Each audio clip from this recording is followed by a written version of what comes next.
Ons is besig met 'n YouTube evangelisasie seminaar waar ons die heerlike troos wat God ons deur die evangelie gegee het graag met ander mense wil deel. Maar nou is die vraag, wat sê 'n mens vir mense met wie 'n mens die evangelie wil deel? En dit is waarom die Heidelbergse Katekismus dan vir ons so belangrik is, want dit is 'n heerlike bron van inligting om hierdie troos wat ons aan hulle wil oordra te verwoord. En ons het gesê ons fokus op 3 hoofpunte wat die katekismus dan ook self ingedeel is. Ons moet 3 dinge weet om in hierdie troos te kan lewe en te sterwe. Ons moet vir mense vertel hoe groot hulle sonde en ellende is. Ons moet hulle vertel hoe hulle daarvan verlos kan word en dan hoe hulle God dankbaar daarvoor moet lewe. Nou ons het in die vorige opname het ons gekyk na die slegte nuus en dat ons van nature sondaars is en kinders van die toorn is. En ons het gekyk na hierdie slegte nuus. Ons het gesê ons moet aan mense die slegte nuus dan oordra. En ons moet hierdie slegte nuus met baie wysheid en met baie gebed aan mense oordra, omdat mense hou nie daarvan om te hoor dat hulle sondaars is nie. Maar ons het nodig om mense te konfronteer met hierdie realiteit. En die mense se gewetens is dan ook getuig saam met ons dat hulle sondaars is. Hulle weet dit deur hulle gewete. Maar ons moet nie roekeloos wees wanneer ons die evangelie verkondig nie.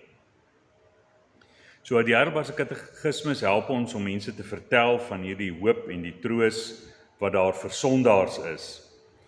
En dat ons nodig het om aan hulle verlossing te verkondig. En verlossing lê geleë in die persoon en werk van Jesus Christus. En alhoewel dit jou persoonlik en jou lewe geweldig beïnvloed en jy getuienis daarvan kan lewer, moet ons nie fokus op onsself nie, maar moet ons fokus op wat Christus kom doen het.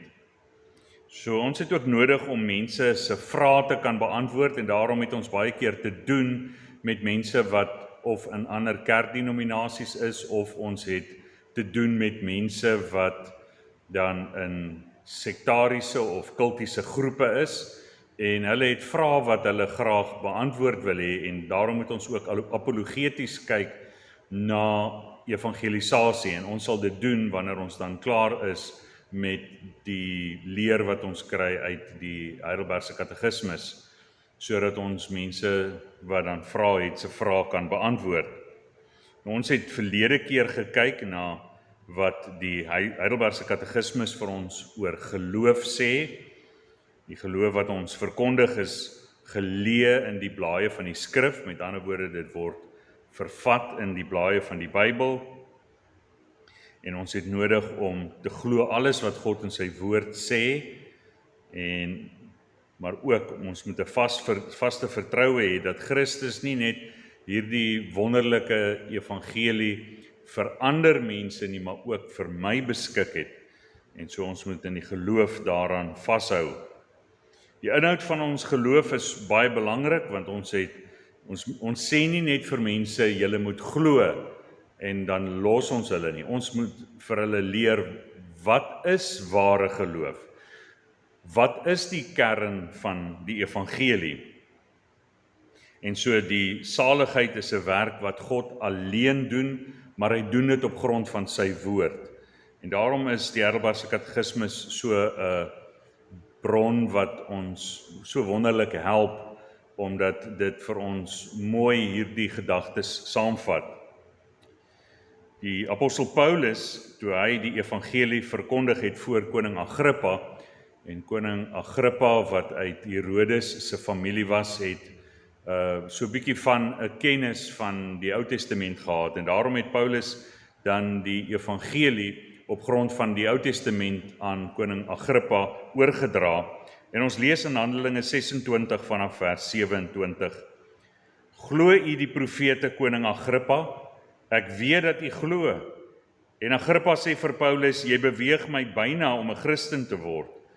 En Paulus sê, ek sou wel God bid, dat sowel byna as heeltemal nie alleen u nie, maar ook almal wat my vandag aanhoor, so mag word, soos ek is, buiten hierdie boeye. So hier sien ons dat Paulus vir koning Agrippa konfronteer met die evangelie. Glo u dit, koning Agrippa? En so daarom het ons nodig om hierdie boodskap te bring van die evangelie, en dan moet ons vir mense vra, glo jy dit? En daardie konfrontasie is baie belangrik, omdat mense moet dink daaroor of hulle dit maar net bloot as 'n boodskap hoor en wat hulle miskien al baie keer gehoor het, en of hulle dit werklik ter harte geneem het. Nou ons vraag gaan nie bepaal of hulle dan na die een of die ander kant toe gaan kies met betrekking tot die evangelie nie, want dit is God wat die hart van die mens buig om die evangelie te ontvang. Maar wat ons weliswaar doen is ons benadruk dit, dat mense nie net kan kennis neem van die evangelie nie, maar ook dat die skrif ons uitdaag om Christus en al sy weldade te omhels. So, indien jy dan tot die beste van jou vermoë vir mense die evangelie verkondig en mense dit dan met veragting verwerp, moet ons weet dat dit slegs God is wat harte kan open en ontvanklik kan maak vir die evangelie. Daarom kan ons nie roem in ons eie keuse vir Christus, wat ons dan kan sê tot ons saligheid dien nie, want dit is deur die Heilige Gees wat God ons harte open, ons wil buig om Christus dan te kon ontvang. So ons kan nie eers in ons eie geloof dan roem nie, want geloof is inderwaarheid 'n gawe van God. So ons moet hierdie gesindheid inneem van nederigheid en 'n totale afhanklikheid van God.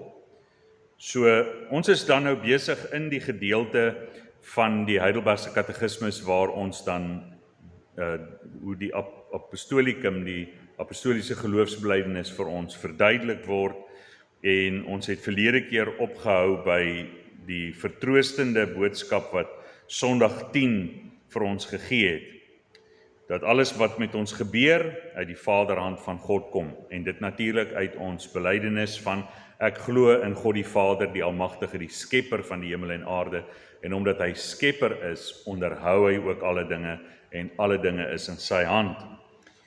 So, ons kan dan kyk na die Heidelbergse Katekismus, ons samevattende Sondag is Sondag 1, vraag en antwoord 1 en 2, en in hierdie Sondag kry ons ook hierdie vertroosting van dat God alles in sy hand hou, soos ons dan in vraag en antwoord 1 van Sondag 1 lees, want wat is jou enigste troos in lewe en in sterwe? Antwoord dat ek met liggaam en siel in lewe en in sterwe nie aan myself nie, maar aan my getroue verlosser Jesus Christus behoort. Hy het met sy kosbare bloed vir al my sondes ten volle betaal en my uit alle heerskappy van die duiwel verlos, en hy bewaar my op so 'n wyse dat sonder die wil van my hemelse Vader geen haar van my kop kan val nie. Alles moet inderdaad tot my saligheid dien. Daarom verseker hy my ook deur sy Heilige Gees van die ewige lewe en maak hy my van harte gewillig en bereid om voortaan vir hom te lewe.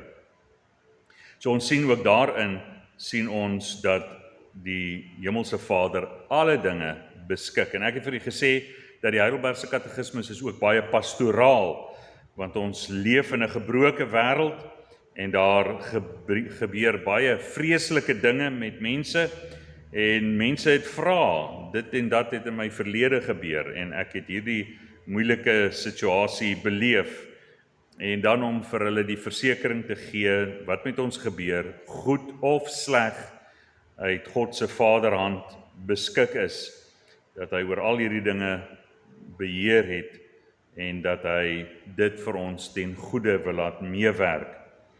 En ons moet hulle dan kan wys dat God as skepper oor sy hele skepping regeer, oor alle aspekte, en dat daar geen toeval is nie. So nou gaan ons verder kyk wat die Heidelbergse Katekismus ons leer met betrekking tot die apostoliese geloofsbelijdenis. Ons het nou gekyk na ons glo in God die Vader, nou gaan ons kyk na die belydenis van ek glo in Jesus Christus. So Sondag 11, vraag en antwoord 29, waarom word die Seun van God genoem Jesus wat verlosser beteken? Antwoord, omdat hy ons van alle sondes verlos en by niemand anders enige saligheid te soek of te kry is nie. En ek wil net weer eens vir u herinner dat as u die Heidelbergse Katekismus in die hande kry, dan sal u sien ook dat daar teksverwysings is, skriffundering is, want wat hier gesê word is nie maar net uit 'n hoed uitgepluk nie, dis uit die skrif uit en daar is hierdie skrif bewyse dan. So in ons samelewing kry ons die verkeerde konsep dat wat waar is vir jou is nou nie noodwendig waar vir my nie, dis nou wat die samelewing opklits, dat jy as jy vertrou Christus vir jou saligheid en ek het 'n ander manier van saligheid. En die Heidelbergse Katekismus wys vir ons duidelik uit, daar is geen ander manier nie, want Jesus word dan vir ons die Seun van God genoem. Hy is Jesus Christus. Nou wat beteken Jesus? Die vraag en antwoord 29 van Sondag 11 maak dit vir ons duidelik dat die naam Jesus beteken verlosser. Dit beteken verlosser. En so terwyl Christus dan die enigste verlosser is, omdat hy alleen ware God en ware mens is, dat hy mens kom word het, maar ook sterker as enige skepsel is, om vir ons verlossing te kan bewerk. En so die enigste een wat voldoen aan hierdie voorwaarde is ons Here Jesus Christus, ware God, ware mens. En daarom is daar ook geen ander naam onder die hemel wat gegee word, waardeur die mens gered kan word nie. Hebreërs 4 vers 12. En so ons moet dit duidelik maak, dat daar is nie verskillende weë na God toe nie. Want daar is nie verskillende mense wat aan hierdie standaard voldoen nie. Daar is slegs een mens, die mens Jesus Christus, wat voldoen aan hierdie standaard, dat hy mens kom word het, maar dat hy ook van ewigheid af die Seun van God is. En so daarom is dit nodig om vir mense te leer dat Christus die enigste weg tot die Vader is. Die enigste naam wat gegee is, waardeur ons gered kan word. So die Christelike geloof is 'n eksklusiewe geloof, waar ons slegs een verlosser aan die wêreld voorhou. Ander godsdienste met veel godery bied aan mense 'n keuse van verskillende gode, maar ons weet dat daar slegs een is wat verlossing kan gee, en dit is Jesus, wie se naam verlosser beteken, Jesus Christus.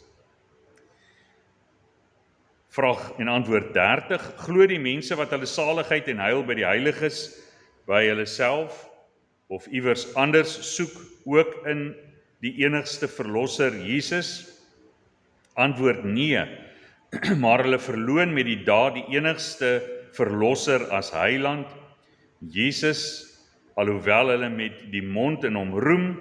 Slegs een van twee dinge is immers moontlik, of Jesus is nie 'n volkome verlosser nie, of die wat hierdie verlosser met 'n ware geloof aanneem, het in hom alles wat vir hulle saligheid nodig is.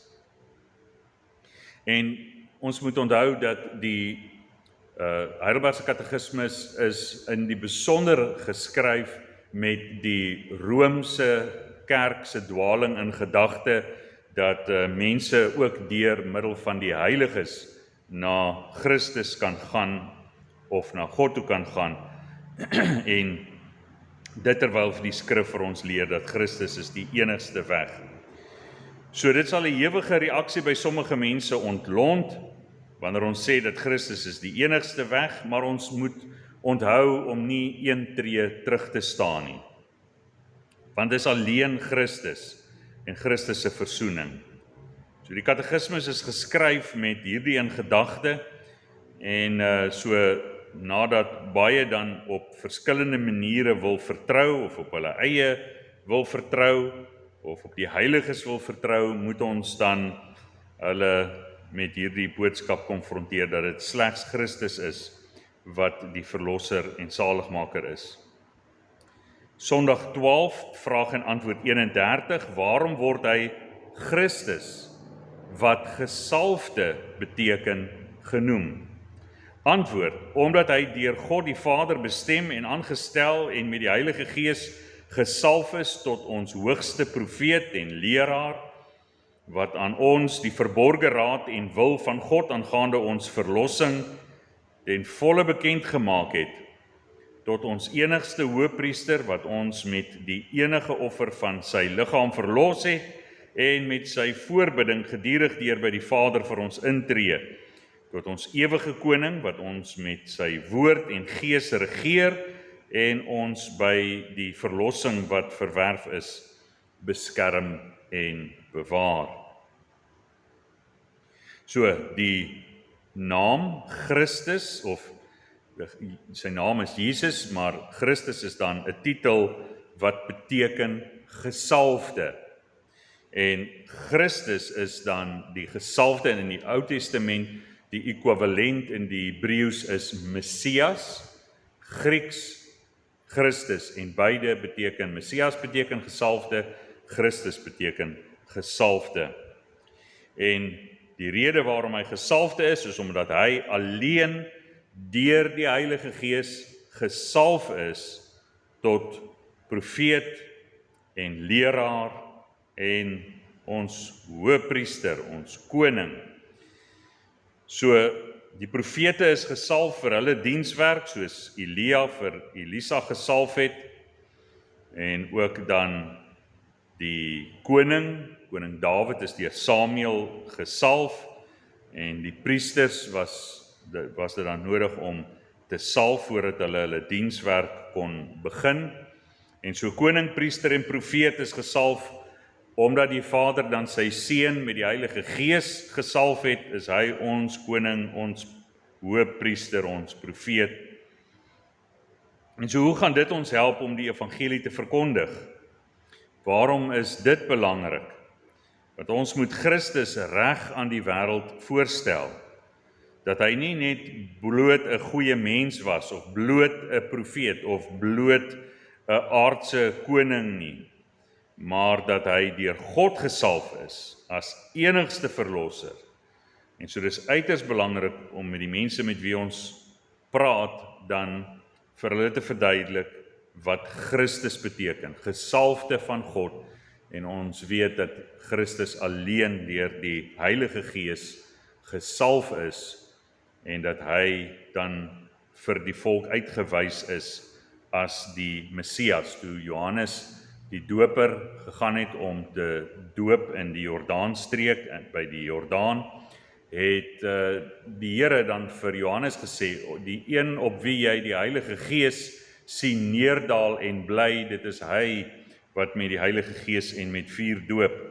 En so dit is dan duidelik dat die Vader aan soveel getuies gewys het, dat hy sy seun met die Heilige Gees gesalf het vir hierdie werk wat hy moes kom doen het, dat hy die Messias was, die gesalfde, die Christus. Vraag en antwoord 32, waarom word jy 'n Christen genoem? Antwoord, omdat ek deur die geloof 'n lid van Christus is en daardeur deel aan sy salwing het, sodat ek sy naam kan bely, myself as 'n lewende dankoffer aan hom kan toewy en in hierdie lewe met 'n vrye gewete teen die sonde en teen die duiwel kan stry en hierna met Christus in ewigheid oor alle skepsels kan regeer. Dis baie belangrik dat ons aan mense vertel wat dit beteken om 'n Christen te wees. Want die idee wat in die meeste kerke posvat is die gedagte dat die blote feit dat jou naam in die kerk se lidmaatregister opgeteken is, maak van jou 'n Christen. Maar hier sien ons in die katekismes dat 'n Christen is iemand wat Christus bely en homself of haarself dan as 'n dankoffer aan God wy, omdat Christus dan vir ons betaal het. So die dankbaarheidslewe waarby ons op 'n latere stadium sal kom, is 'n duidelike bewys dat iemand die evangelie verstaan het, van harte aangeneem het en dan hulle lewe inrig as 'n offer aan God. En nie net dat iemand die naam Christen dra en leef soos hulle wil en glo wat hulle wil en verkondig wat hulle wil nie, want daar is soveel wat besig is met dwaallering en dan nog steeds, terwyl hulle besig is om in afgruwelike sondes te leef, seksuele losbandigheid, besig om ander mense af te pers of te steel of te haat, en dan nog steeds te sê, terwyl al hierdie dinge gedoen word, al hierdie losbandigheid, al hierdie goddeloosheid, nog steeds te sê, maar ek is 'n Christen want ek behoort aan 'n Christelike kerk en my naam is in daardie lidmaatregister geskryf. En dis waarom dit belangrik is om vir mense vanuit die Heidelbergse Katekismes te leer wat beteken dit om ware Christen te wees. Sondag 13, vraag en antwoord 33. Waarom word Christus die eniggebore seun van God genoem, terwyl ons tog ook kinders van God is? Antwoord, omdat alleen Christus die ewige natuurlike seun van God is, terwyl ons om sy ontwil uit genade tot kinders van God aangeneem is. So dis duidelik dat ons nie van nature as kinders van God gebore word nie.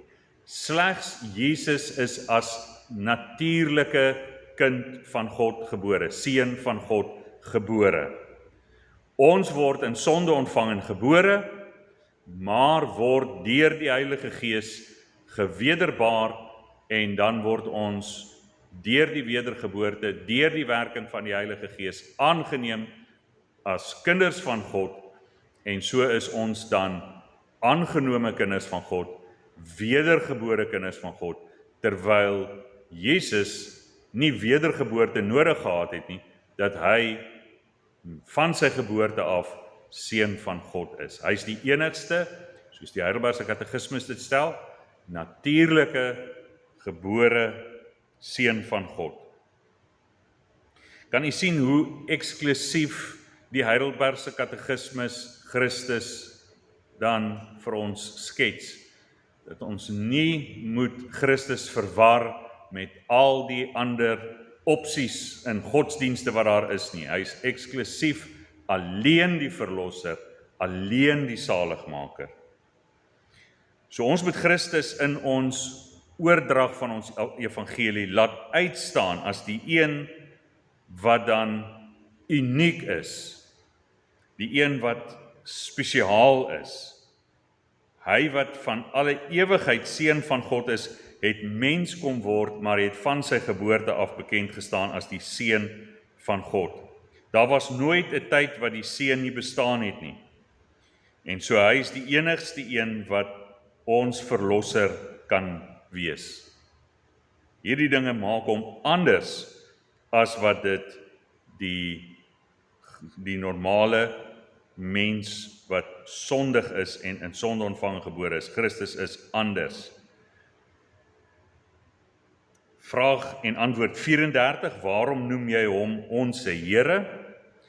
Antwoord, omdat hy ons na liggaam en siel van ons sondes en uit alle heerskappy van die duiwel nie met goud of silwer nie, maar met sy kosbare bloed tot sy eiendom verlos en vrygekoop het.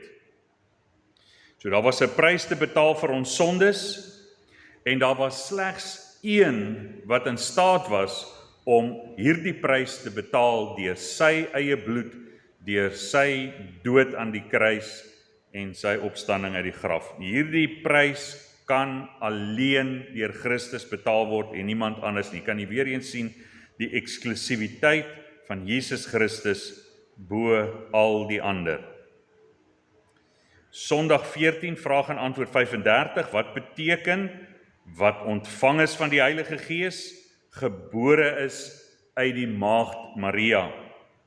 Antwoord, dat die ewige Seun van God, wat ware en ewige God is en bly, die ware menslike natuur uit die vlees en bloed van die maagd Maria, deur die werking van die Heilige Gees aangeneem het.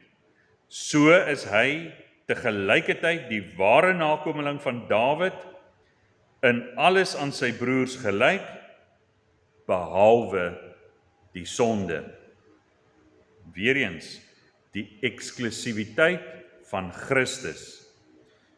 Hy is nie verwek soos wat 'n gewone mens verwek word deur 'n vader en 'n moeder, en sodoende dan die sonde van die vader se kant af oorgedra word aan die kind nie, omdat soos deur een mens die sonde in die wêreld ingekom het en deur die sonde die dood en so die dood tot alle mense deurgedring het, omdat almal gesondig het. Die skrif sê soos deur een mens, en daardie een mens is Adam, en deur Adam tot alle mense deurgedring het. En so deur die aardse Vader dan weg te neem en God die Heilige Gees dan lewe gewek het in Maria, is vir ons duidelik dat hy afgeskeie is van die sondige mensdom. Hy was sonder sonde en die maagdelike geboorte gee vir ons die verduideliking waarom Christus sonder sonde was. Hy het nie 'n aardse vader gehad nie, maar wel 'n aardse moeder. En sodoende deur die maagdelike ontvangenis van Jesus is die kerk deur die eeue dan beklemtoon dit baie noodsaaklik, baie belangrik om dit te beklemtoon.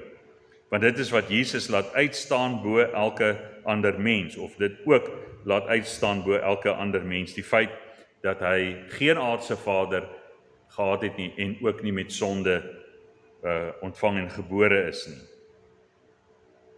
So ons het nodig om vas te hou aan daardie leer, en jy sal mense kry wat terwyl jy die evangelie aan hulle oordra, sal sê, wel, was dit nou regtig so belangrik dat Jesus uit 'n maagd verwek is? En ja, absoluut, dat hy nie 'n aardse vader gehad het nie, is deel van die essensiële lering van die Christelike geloof.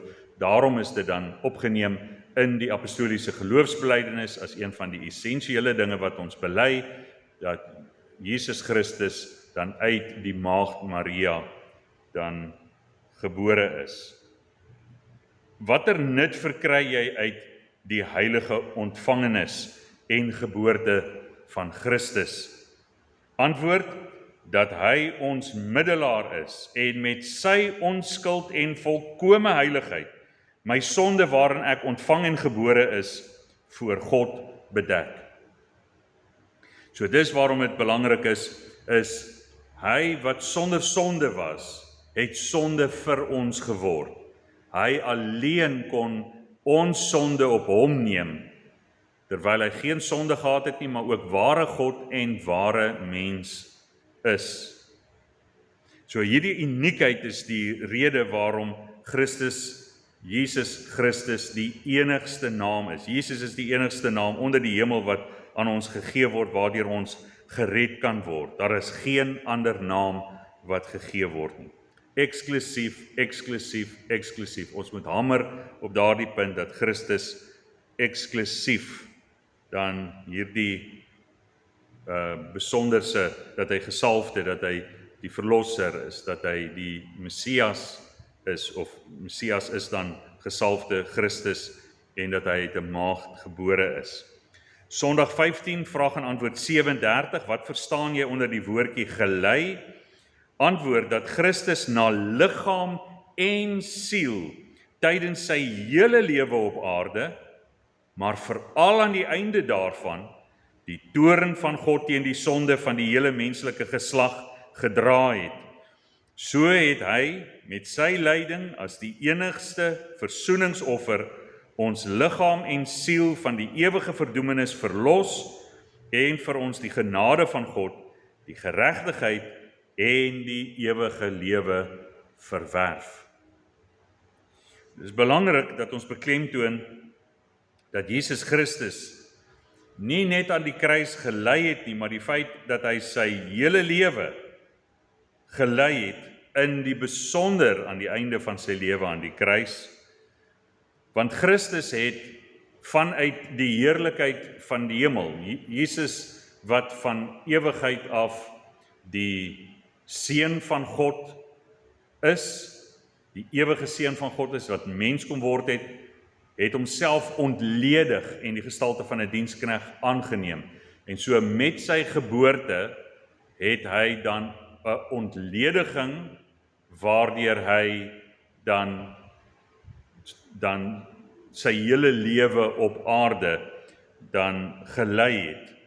Want hy was aan die regterhand van die Vader, hy het nie menslike swakheid geken, soos deur moeg te raak, soos hy op die boot moeg geraak het en aan die slaap geraak het, honger geword het, al hierdie menslike dinge wat hy ervaar het en swakhede wat hy ervaar het, dit terwyl hy sonder sonde was, is die noodsaaklikheid dan vir ons om te bely dat hy sy hele lewe lank gelei het in die besonder aan die kruis. So die vernedering wat Christus dan beleef het in sy hele lewe, maak ook dat hy medelee met ons kan hê. Christus, alhoewel hy nie sonde gedoen het nie, is versoek net soos ons, maar sonder sonde, en daarom verstaan hy waardeur ons gaan wanneer ons versoek word, maar vermaan hy ons om nie vir die versoeking te val nie. So kom ons kyk hoe Petrus prakties hierdie waarhede gebruik in sy verkondiging van die evangelie, terwyl hy dit aan Kornelius oordra. Handelinge 10 vanaf vers 36, dit is die woord wat hy gestuur het aan die kinders van Israel, toe hy die evangelie van vrede verkondig het, deur Jesus Christus, hy is die Here van almal. Kan jy sien hoe Petrus aan Kornelius die eksklusiwiteit van die evangelie aan hom verkondig, dat Christus is die Here van almal, Kurios, en die mense van daardie tyd het baie duidelik verstaan wat die Here beteken, die meester, en dat Christus Heer en Meester is.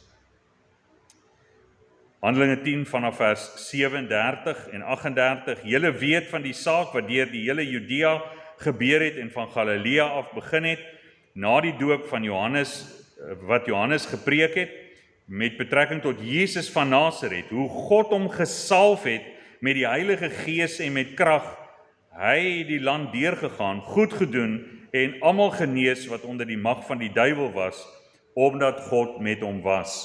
En so weer eens staan ons stil by Handelinge 10 om te wys dat dit wat ons nou van die eksklusiwiteit van Christus geleer het, dat ons dit ook sien hoe dit prakties deur die apostel Petrus aan Kornelius verkondig word. Jesus is gesalf soos ons gesien het in Sondag 12 vraag en antwoord 31. En dan Handelinge 10 vers 39 gaan Petrus voort met sy evangelieaanbieding aan Kornelius en sy huisgesin. Ek haal aan, en ons is getuies van alles wat hy gedoen het in die Joodse land en in Jerusalem, en hulle het hom omgebring. deur hom aan 'n kruishout op te hang. So hier word dan die waarheid van Heidelbergse Katekismes Sondag 15 vraag en antwoord 37 vir ons dan, sodat ons kan sien hoe die Heidelbergse Katekismes ons sal help as ons op hierdie manier waarop Petrus dit oordra, en Petrus het nie die Heidelbergse Katekismes gehad nie, maar die skrif wat hy spreek is wat die opstellers van die Heidelbergse Katekismes dan gebruik het, om dan te wys hoe Jesus Christus eksklusief die verlosser is, die enigste naam waaronder ons gered kan word, die enigste naam waardeur ons gered kan word, wat onder die hemel gegee is, geen ander naam nie, dat hy gesalf is, dat hy gelei het en gesterf het en ons met sy bloed gekoop het. En dan vanaf vers 40 tot 43 kyk ons weer die praktiese verkondiging van die evangelie. Hom het God op die 3de dag opgewek en beskik dat hy sou verskyn, nie aan die hele volk nie, maar aan die getuies wat deur God van tevore gekies was, aan ons wat met hom saam geëet en gedrink het, nadat hy uit die dode opgestaan het. En hy het ons bevel gegee om aan die volk te verkondig en met krag te betuig dat dit hy is wat deur God bestem is as regter van lewende en dode. Aangaande hom getuig al die profete dat elkeen wat in hom glo vergifnis van sondes deur sy naam ontvang. So, ons is nog nie klaar met die belydenis aangaande Jesus Christus nie, en ons sal by die volgende Heidelbergse Katekisme Sondag vrae en antwoorde sien hoe Christus dan verder vir ons uitgelig word as verlosser en hoe hy betaal het en wat hy gedoen het deur die hele Heidelbergse Katekismes. En wanneer ons daar kom, sal ons terugkom na Petrus se evangelie aanbieding. Maar ek wil net hê jy moet let daarop dat hoe die apostels die evangelie verkondig het, hulle het nie altyd dieselfde woorde gebruik nie. Hulle het baie keer sekere van hierdie dinge dan beklemtoon omdat dit belangrik was, en ons wil deur die boek Handelinge wil ons sien hoe die evangelie dan verkondig word en hoe sekere dinge beklemtoon is, sodat ons ook op die ou end kan weet wat is die belangrike dinge wat ons dan vir mense moet gee, omdat ons nie ure en ure tyd het om met mense die evangelie te deel nie, 'n beperkte tyd het en dat ons nodig het wat om te sê en wat om aan mense oor te dra. En dit help ons om te sien dat ook die apostels, soos ek vir julle al reeds gesê het, mense gebruik dan metodes om die evangelie te verkondig, altyd dieselfde 5 punte of dieselfde 4 punte of dieselfde 3 punte, selfde illustrasies oor en oor, maar ons bespeer dit nie by die apostels nie. Ons sien dat hulle nie 'n metode volg nie, maar dat hulle die inhoud van die evangelie oordra. En ons sien nou hier in die Heidelbergse Katekismes dat hierdie belangrike elemente vir ons opgeteken is in die verskillende sondae, in die vrae en antwoorde wat vir ons gegee word. En daarom lê ek so klem daarop dat hierdie vir ons 'n arsenaal, die Heidelbergse Katekismes is vir ons 'n arsenaal van inligting wat ons tot ons beskikking het, wat ons dan met ander kan deel en selfs wanneer hulle vrae het met betrekking tot die evangelie. So dis belangrik dat ons sal getuig van die drie-enige God, die uniekheid van Christus, van die versoening wat hy bewerk het, en dat ons mense moet konfronteer met hierdie waarheid, sodat hulle dit in die geloof kan aanneem. En so het ons dan vrymoedigheid nodig, ons het wysheid nodig, en ons het nodig om dan nie terug te deins en skaam te wees wanneer mense dan met vyandige gesindheid teenoor ons optree nie. Vir hierdie rede, omdat ons soveel wysheid nodig het, kom ons nader tot God se troon en dan bid ons. Ons Hemelse Vader, ons nader tot die troon, ons wil graag Christus verkondig as verlosser en saligmaker. Ons wil graag hê mense moet weet wie ons Here Jesus Christus is, wat hy vir ons gedoen het, maar ook wat hy vir hulle gedoen het. En so bid ek dan dat U ons sal help om met wysheid die evangelie te verkondig, dat ons die rustigheid van ons gemoed sal hê en dat ons nie senuweeagtig sal wees en gespanne sal wees nie. Help ons dan om met 'n goeie gesindheid die boodskap oor te dra, maar help ons ook om fermheid te hê sodat ons nie bang is om mense met die evangelie te konfronteer nie. Help ons dan om 'n goeie gesindheid te hou en ook selfs wanneer mense vyandig gesind is, dat hulle die liefde van Christus in ons kan sien. Help ons om te weet wanneer om te draai en weg te loop en geleentheid te gee vir daardie persoon om te dink daaraan, of gee vir ons wysheid wanneer ons moet voortgaan om met mense te praat. Al hierdie dinge het ons u voornodig, want ons het u wysheid, u insig, u krag nodig as ons die evangelie verkondig.